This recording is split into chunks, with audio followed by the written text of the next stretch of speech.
આને કહેવાય છે ભીંડા. તમે જોઈ શકો છો આ મારી 3 વીઘાનું ખેતર છે જેમાં ભીંડાનો પાક મેં લીધેલો છે. ત્યારબાદ તમે જોઈ શકો છો કે ભીંડાનો ફ્રૂટ જો ફ્લાવરિંગ જો એનું અને એની ગ્રીનરી જો ગ્રીનરીમાં તમે જોઈ શકો છો એનું એક સરખું લીલાછમ તમને બધા છોડવા જોવા મળશે.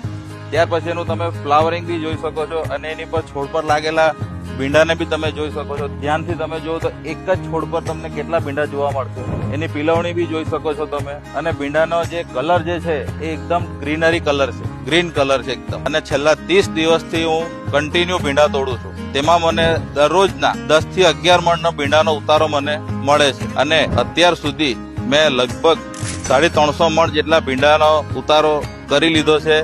અને ત્યારબાદ બી હજુ પણ મારી રોજની ભીંડાની તોડ તો ચાલુ જ છે હજુ બી, જે તમે જોઈ શકો છો. આ સિવાય જો ખાતરની વાત કરીએ તો કૃષિ ઇન્ડિયા કોર્પોરેશનનું કેલ્સીફોસ ખાતર મેં જે શરૂઆતથી યુઝ કરેલું છે, જેનો રિઝલ્ટ તમારી આંખ આગાડી છે. તો મારે દરેક ખેડૂત મિત્રોને વિનંતી છે કે તમે બી એકવાર તમારા ખેતરમાં તમે ટ્રાય કરો, એકવાર યુઝ કરો, પછી તમે કાયમ એ ખાતર વાપરતા થઈ જશો મારી જેમ.